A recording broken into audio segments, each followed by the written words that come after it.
Mystery Writers. Welcome to Mystery Writer Studio. All writing stories. I'm starting a new venture with a modern day detective. It's kind of fun. It's a short story. But today I want to talk a little bit about your mindset and what to do if you're thinking about self-publishing, because all of a sudden you're going from being a writer to being a business owner, and your book becomes a product. It's like a product that goes on a shelf somewhere. In this case, it's retail booksellers. So even while you're writing your story, it's a good idea to think about this. One, if you want to self-publish, and self-publishing is a lot of work. You're going to be involved in marketing your product while you're writing your next book. So it's a whole new phase of tasks that you want to do as you continue your writing career. So self-publishing is pretty much a maze if you don't have any experience with it. It's time to think of yourself as a business owner and your product, a book or your books. So the thing is, you want to make sure that even if you are ready to self-publish, your book is ready to be published. And these are, a lot of these steps are things that happen with a traditional publisher that the traditional publisher does. But in this case, when you're self-publishing, it's all up to you. So if you finish your book and you rush to self-publishing, it's a big trap because you haven't taken the steps to get your product ready. So I want to address some of those things today. When a book is not fully ready to publish, you diminish your chances of success. So before you publish your book, avoid these obstacles to publishing success. Preparing your book will help your book find the right readers who love your genre and will buy your book. And that's what this is all about, right? In self-publishing, you want those readers, the readers who like your book, and you want them to be able to find you. So it's how can I describe this? Your book is a product. So you want your readers to be able to find your product. And if your book is in a genre, you want the readers who like that genre to find your book. So if you take a grocery store analogy and say your book is an apple, grocery shoppers are going to expect to find your apple in the produce section. They're not going to be looking in the meat section for an apple. So the same thing holds true in self-publishing. You want to make sure that your book is in the right section, and that has to do with categories. So it's an indication to the online retailers of where to place your book, and it's an indication to readers who are looking for something to read to know that this is the kind of book they like to read.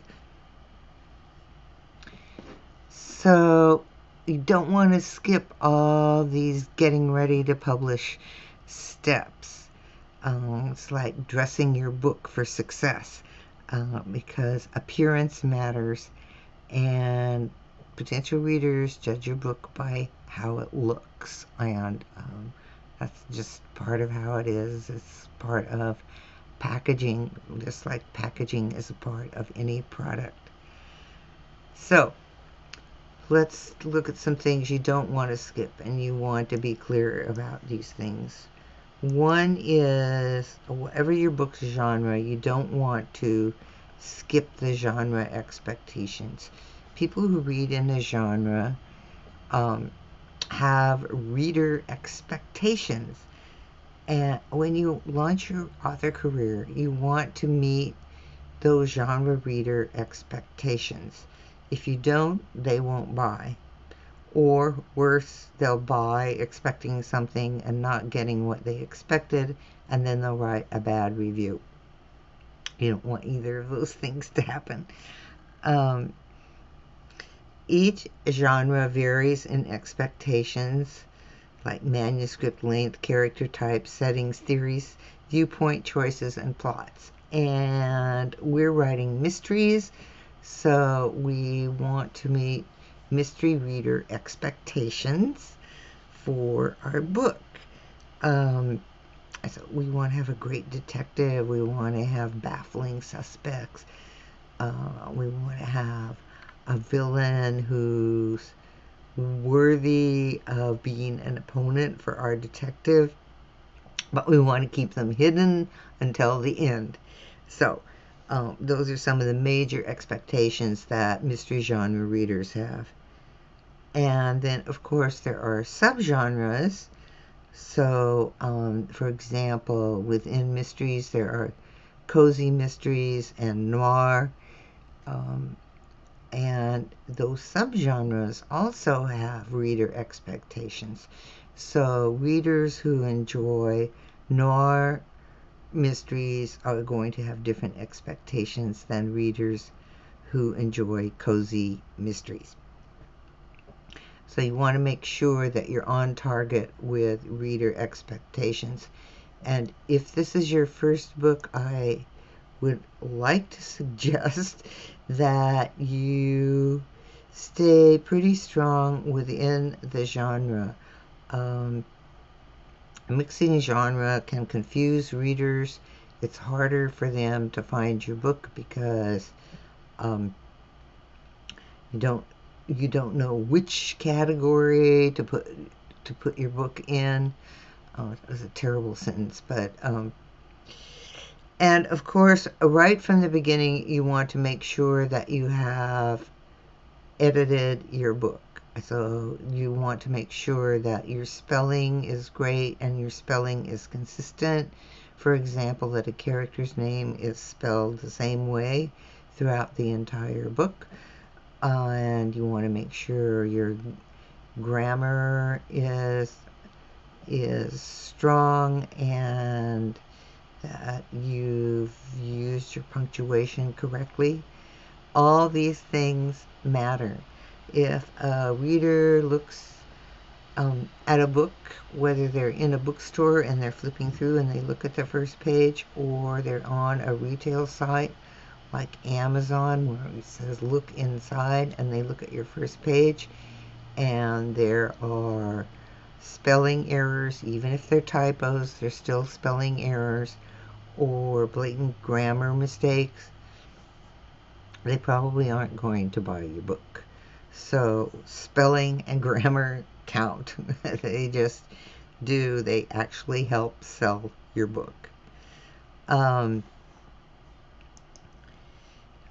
It just makes sense to edit your book for spelling editors.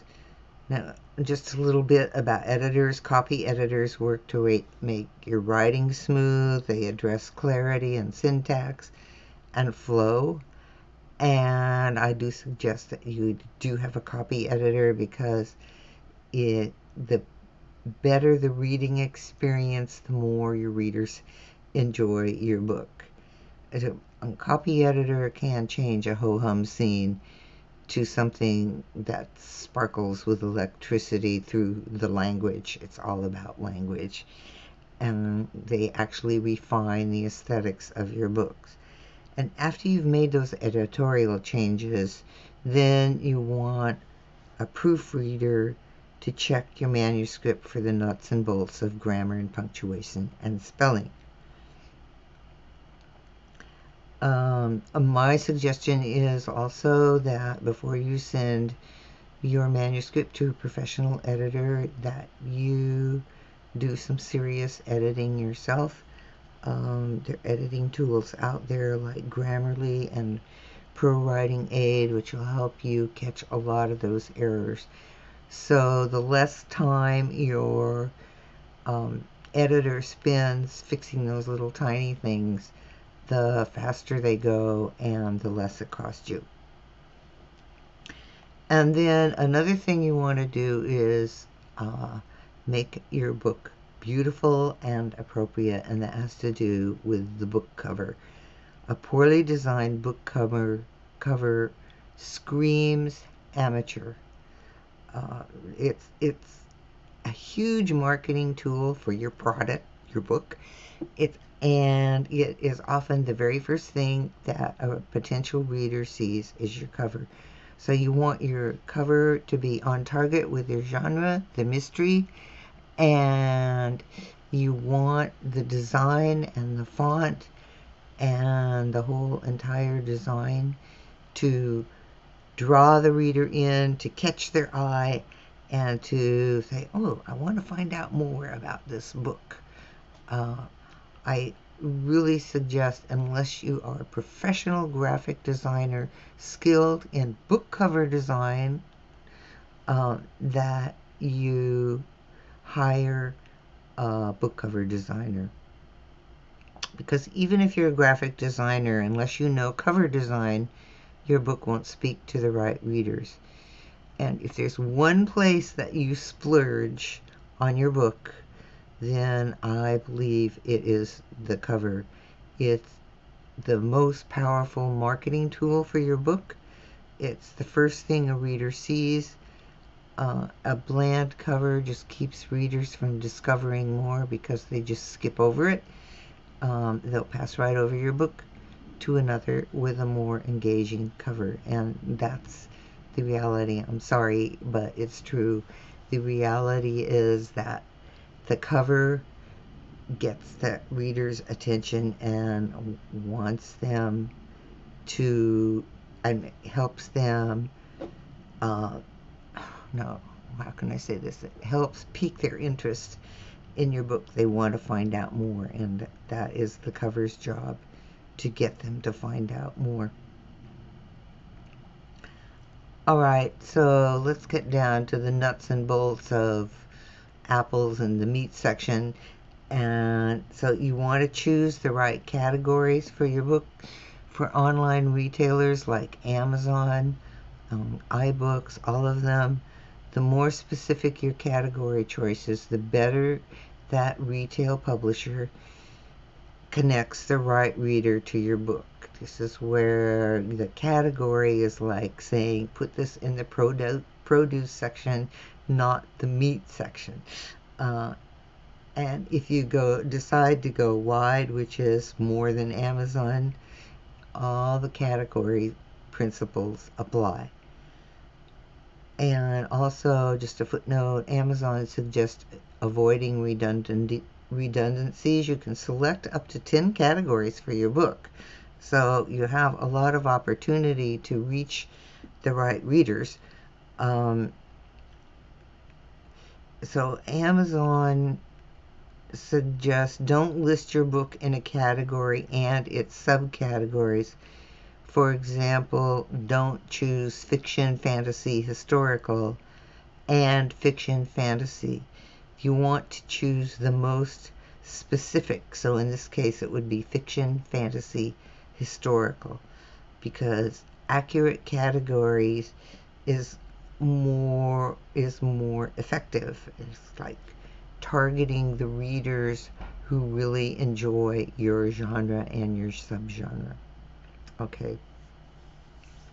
So, give your readers the right category labels to help them find your book.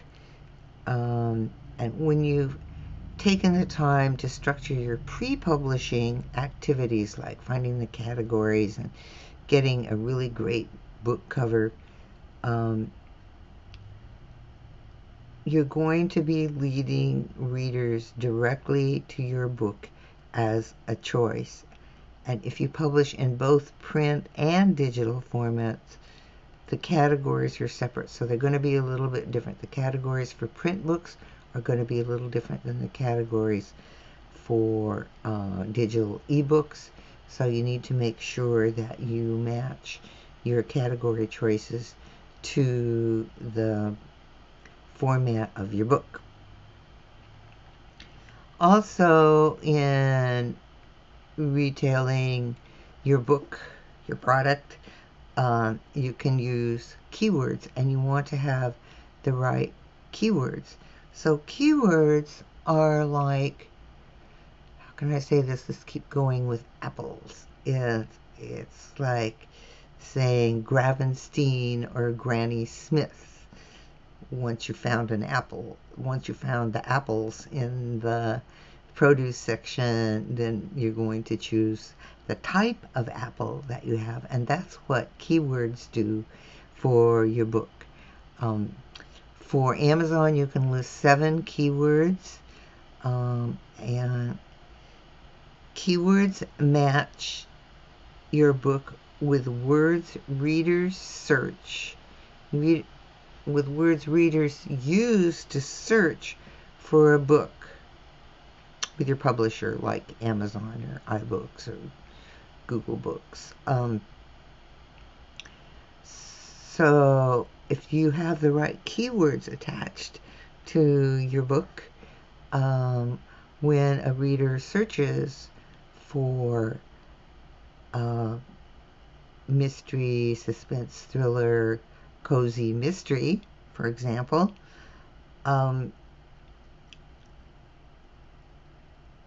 with cats. I always loved that series, The Cat Who. Then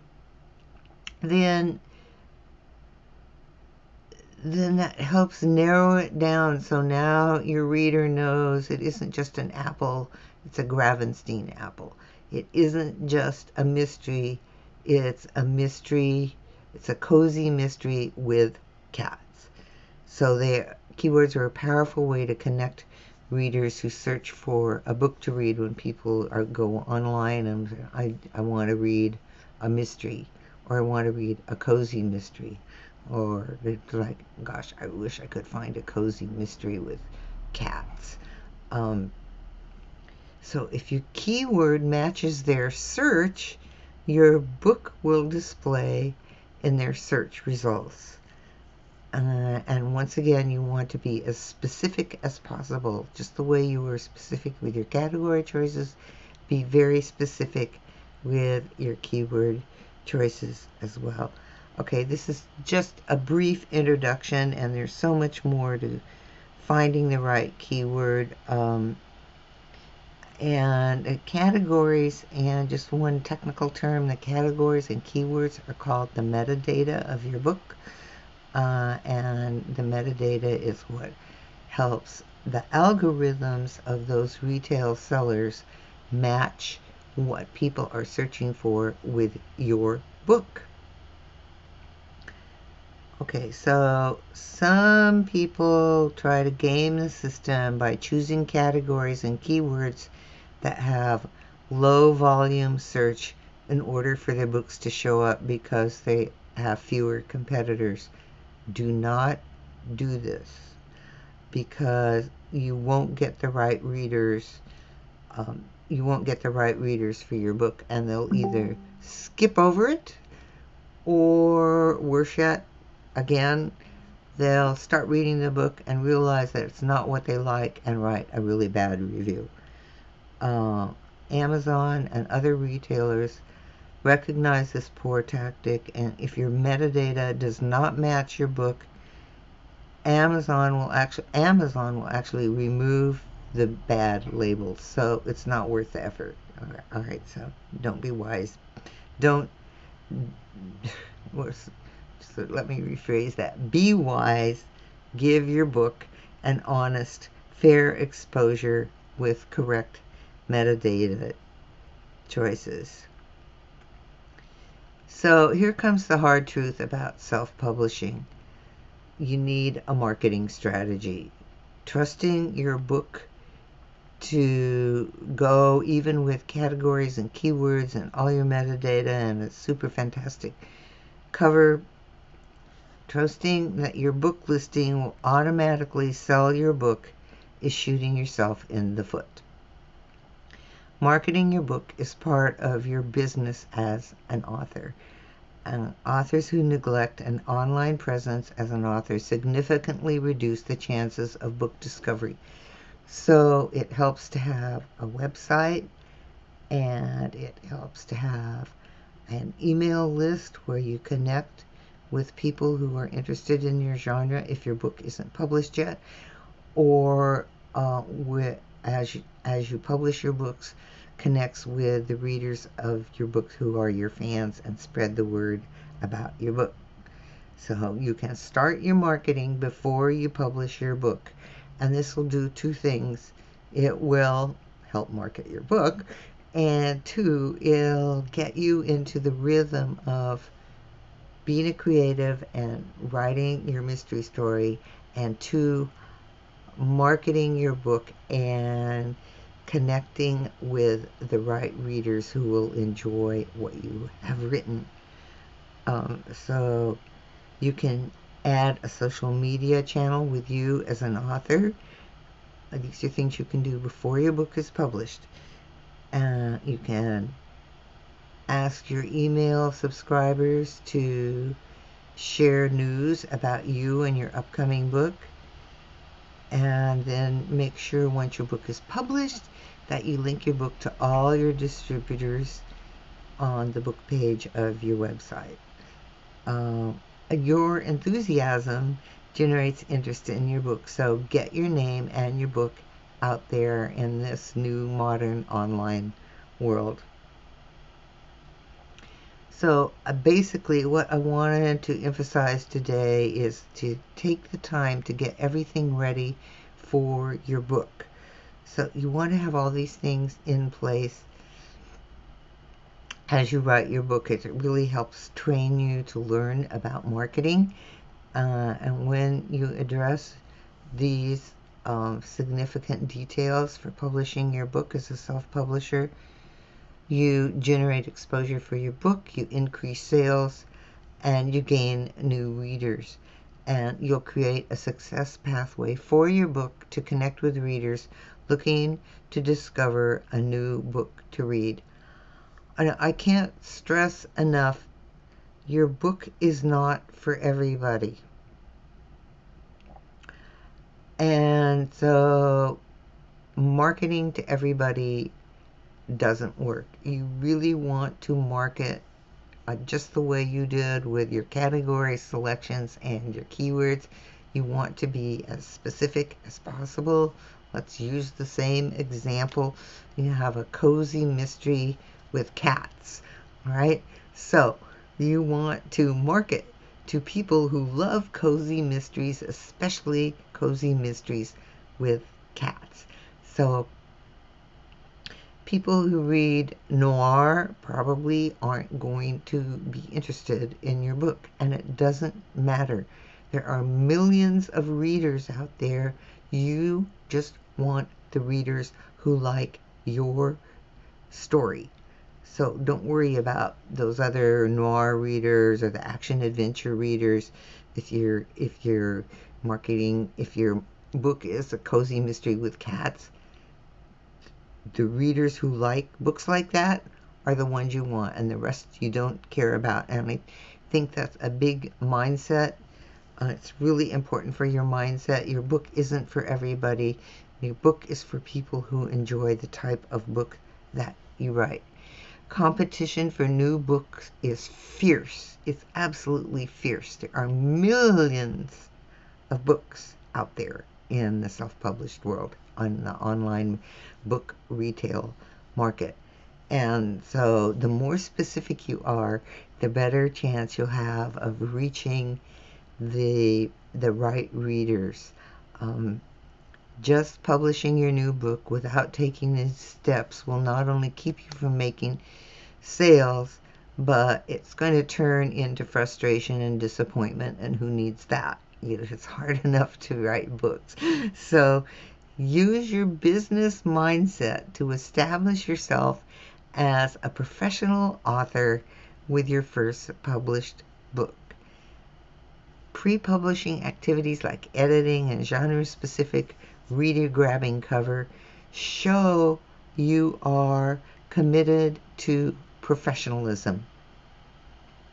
So establish the most powerful metadata for your book's listing on retail sites to increase connection with the right readers and continue to boost awareness for your book with a strong online presence.